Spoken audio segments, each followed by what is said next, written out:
नमस्कार दोस्तों, मैं मनोज आयुर्वेदिक न्यूट्रिशनिस्ट आप सभी का स्वागत करता हूं अपने channel healthy life with Ayurveda में। दोस्तों 2026 लग चुका है, यानी कि हम 2026 में जी रहे हैं, जहां तकनीक 7वें आसमान पर है लेकिन हमारी सेहत पाताल में है और दिन ब दिन पाताल में जा रही है। क्या आपने कभी सोचा है कि अरबों की मेडिकल इंडस्ट्री होने के बावजूद भी हम पहले से अधिक बीमार क्यों हैं? तो आज मैं इस वीडियो में आपको बताऊंगा 10 ऐसे गुप्त नियम जो हमारे ऋषि मुनियों द्वारा हजारों साल पहले बताए जा चुके हैं, यानी कि जो हमारे ऋग्वेद में हैं और हमारी चरक संहिता में जिनका वर्णन है, उसके बारे में इस वीडियो में आपको बताऊंगा।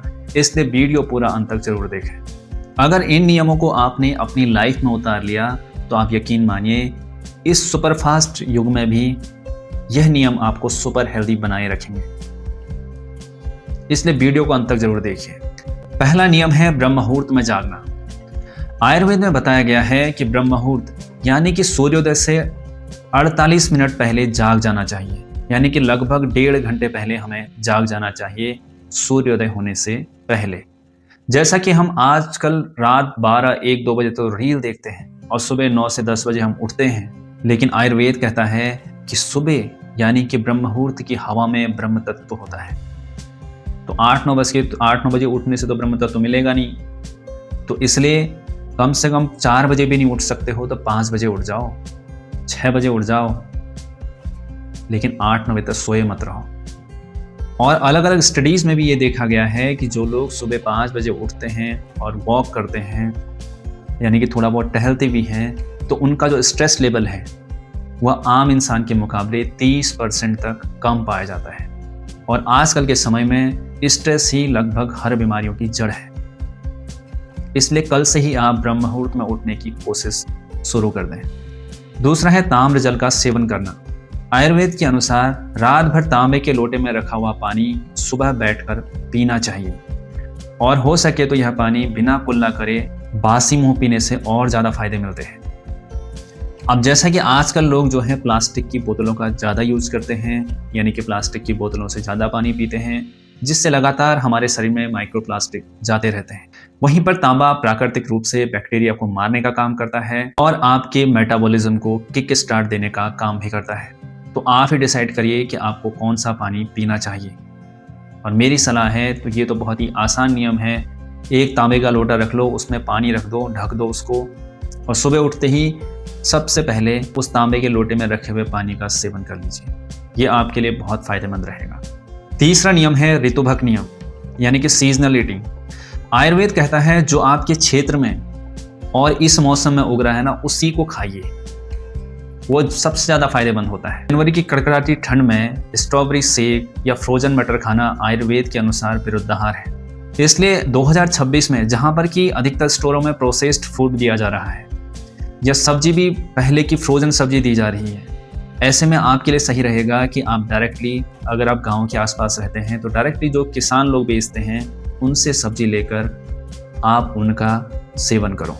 उससे आपको फ़ायदा भी मिलेगा और उससे आप जो फ्रोजन फूड के कारण बीमारियां होती हैं उससे बच सकते हैं। चौथा नियम है जराठग्नि और भोजन का समय।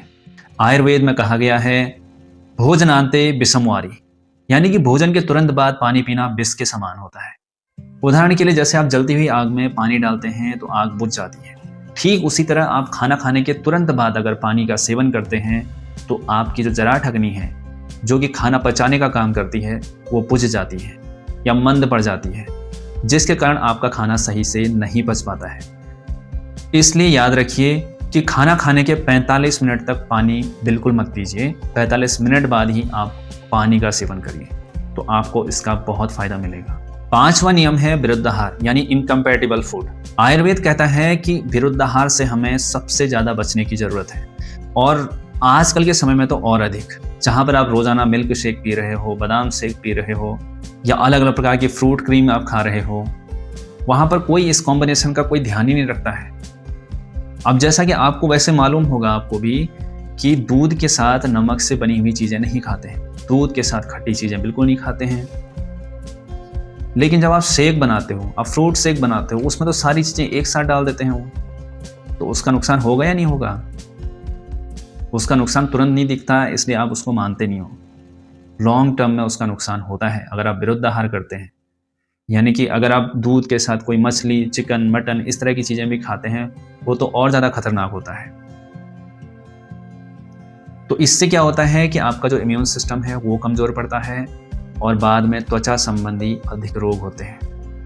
मतलब ऐसे रोग जिनका फिर बाद में इलाज भी नहीं होता है। यह सब रोग की उत्पत्ति का कारण है विरुद्ध आहार। इसलिए विरुद्ध आहार का विशेष रूप से ध्यान रखिए। घर में तो रख ही सकते हो, घर में तो रखो, लेकिन बाहर भी ध्यान रखो इस चीज़ का। छठा नियम है प्राणायाम, यानी कि ऑक्सीजन ही औषधि है। आयुर्वेद में बताया गया है कि ऑक्सीजन ही औषधि है। अगर आप सही ऑक्सीजन ले रहे हैं, शुद्ध ऑक्सीजन ले रहे हैं, तो वह दवा का काम करती है। वहीं पर अगर आप पॉल्यूटेड ऑक्सीजन ले रहे हैं तो फिर वह जहर का काम करती है। और आज के समय में तो आप जान ही सकते हो क्या हाल है आजकल शहरों में। AQI लेवल क्या चल रहा है, कितनी परेशानियां उसकी वजह से हो रही है, ये आपको बताने की ज़रूरत नहीं, इसके बारे में तो आपको पहले से ही ज्ञान है। अब बात आती है कि इससे बचा कैसे जाए। अब इसके लिए ऐसा तो है नहीं कि हम अपना घर छोड़िए बाहर जा सकते हैं। तो इसके लिए कोशिश ये करो कि रोज़ाना जो है भ्रस्त्रिका प्राणायाम करो, कपाल भारती करो, क्योंकि कपाल भारती, भ्रस्त्रिका प्राणायाम 2 ऐसे प्राणायाम हैं जो आपके फेफड़े को स्वस्थ रखने का काम करते हैं। और साथ ही कुछ पॉल्यूटेड ऑक्सीजन के द्वारा, सांस के द्वारा आपके अंदर चले भी गया, उसको बाहर निकालने का, उसको डिटॉक्स करने का काम करते हैं। इसलिए भ्रस्त्रिका प्राणायाम और कपाल भारती प्राणायाम ये तो मुख्य रूप से आपको करना ही है। और जब पॉल्यूशन है तो उस समय आप इनहेल वाला जैसे अनुलोम विलोम होता है ये प्राणायाम मत करिए, उसके बदले में आप मेडिटेशन करिए, जिससे आपका मन शांत भी रहेगा और आपका कंसंट्रेशन लेवल भी अच्छा बना रहेगा। 7वां नियम है मितभक नियम, यानी कि 80% वाला नियम। ये बहुत रोचक नियम है दोस्तों। आयुर्वेद के अनुसार आप जो भी खाना खाते हो, यानी कि अन्न जो खाते हो, उस अन्न से आपको अपने पेट का 50% भाग भरना चाहिए। 25% पानी से भरना चाहिए और बाकी जो 25% बचा है वह हवा के लिए छोड़ देना चाहिए। आप समझ गए इस चीज़ को, मितभक नियम को आप समझ गए ना। जापान में एक तकनीक है खाने की जिसका नाम है हारा हाचिबू तकनीक, और वो तकनीक आयुर्वेद से ही ली गई है। उस तकनीक के अनुसार क्या है कि जो भी आप खाना खाते हो, खाने से आपका पेट 50% भरना है, 25% पानी से, बाकी 25% खाली छोड़ दो हवा के लिए। और आप ये चीज़ थोड़ा सा आप खुद ही सर्च कर लेना कि जापान के लोग कितने स्वस्थ होते हैं और कितने साल तक जीते हैं, तो शायद आपको खुद ही प्रेरणा मिल जाएगी। और दूसरा, आप खुद भी देख सकते हैं, आप कोई खाना अच्छा हुआ है, आप एक्स्ट्रा खा लेते हो उसको, पेट भर के एकदम ऊपर से और खा लेते हो, किस तरह का आलस लगता है। उसके बाद काम कर पाते हो आप अच्छे से? नहीं। दिमाग चल पाता है अच्छे से? नहीं। नींद जैसी आई रहती है। तो इसलिए इस नियम का ध्यान रखो। ये नियम याद रहेगा आपको, मितभक नियम, यानी कि 80% वाला नियम। क्योंकि ये नियम आपने अगर अपना इस नियम का पालन करना शुरू कर दिया ना, तो यकीन मानिए आप ये कब्ज, गैस, एसिडिटी, इस तरह की जो भी समस्या है, इससे बिना दवा खाए निजात पा सकते हैं। 8वां नियम है चबाने का नियम, यानी कि दांतों का काम आंतों से मत कराओ, क्योंकि आंतों के बाद दांत नहीं होते हैं। अब आयुर्वेद के अनुसार हर निवाले को, जो भी आप रोटी का एक निवाला खाते हैं, उसको 32 बार चबाना चाहिए।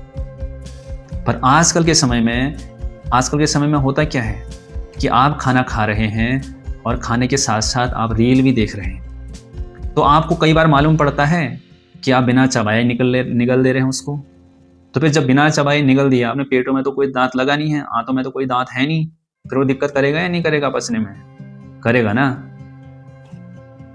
और दूसरा, इसके पीछे साइंटिफिक कारण क्या है कि जो हमारे मुंह में लार होती है उसमें पाचक एंजाइम पाए जाते हैं, जो कि आपको आपके खाने को पचाने में अमृत का काम करते हैं। क्योंकि जितना जरूरी खाना है उससे ज़्यादा जरूरी पचाना है आज की डेट में। तो इसलिए आप जब 32 बार उसको चबाते हैं तो अच्छी तरह उसमें लार भी लग जाता है ना, तो पेट में जाके अच्छे से पचता है तो वह आपके शरीर में अच्छा रस प्रदान करता है।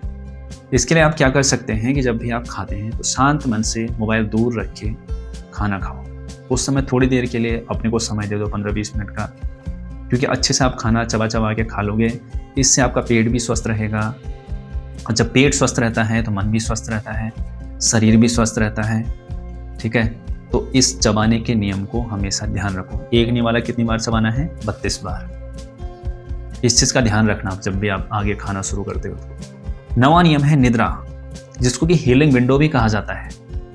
आयुर्वेद में बताया गया है कि रात को 10 बजे से सुबह 4 बजे तक नींद लेना अनिवार्य है, क्योंकि शरीर की जो सर्विसिंग है, आंतों की जो सर्विसिंग है, वो रात को ही होती है।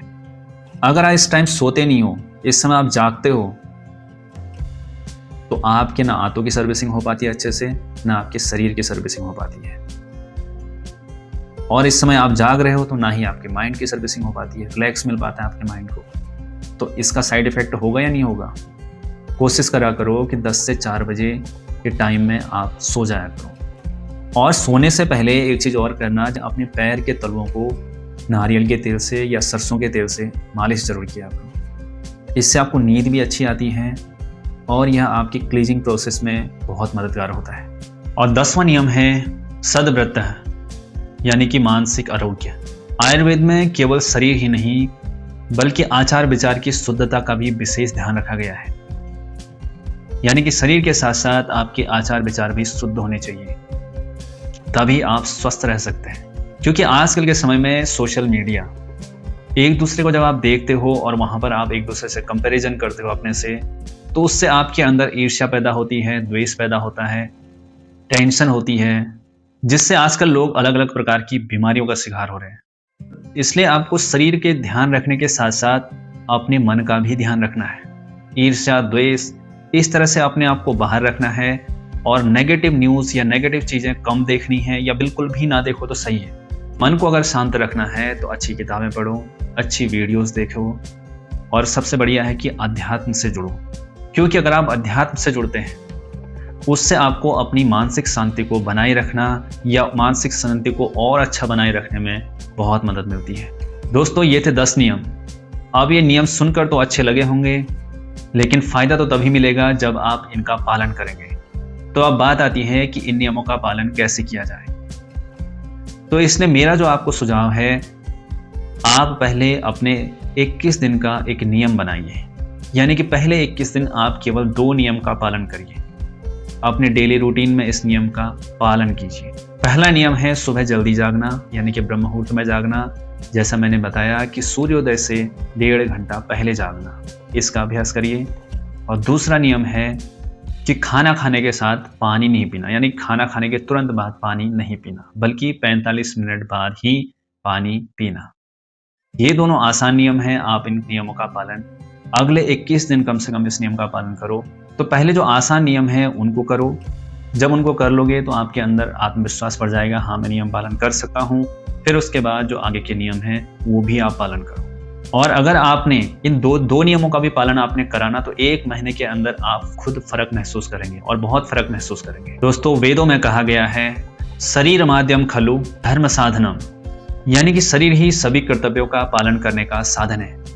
तो इसलिए अगर साधन ही टूट गया तो मंजिल कैसे मिलेगी। तो अंत में आपसे कहना चाहूँगा कि अगर यह जानकारी आपको कीमती लगे, अच्छी लगे, तो इस जानकारी को आप व्हाट्सएप के माध्यम से और लोगों को भी शेयर करिए और वीडियो को लाइक करिए और चैनल को सब्सक्राइब करना बिल्कुल मत भूलिए। कमेंट में जाकर लिखिए आई एम हेल्दी, क्योंकि आज अगर आप आई एम हेल्दी लिखते हैं तो पहला मैसेज आप खुद को देंगे कि जैसे आप हेल्दी हैं। और एक समय आएगा, अगर आप अभी हेल्दी है भी नहीं और नियम आप पालन करने लग गए, तो 1 साल के अंदर, 6 महीने के अंदर आप बहुत बड़ा परिवर्तन अपने शरीर में देखेंगे और आप रियल में ही आप हेल्दी हो जाएंगे। और मिलते हैं अगली वीडियो में। तब तक आप हेल्दी रहिए, वेल्दी रहिए, खुश रहिए और मेरे साथ बोलिए जय आयुर्वेद। Thank you.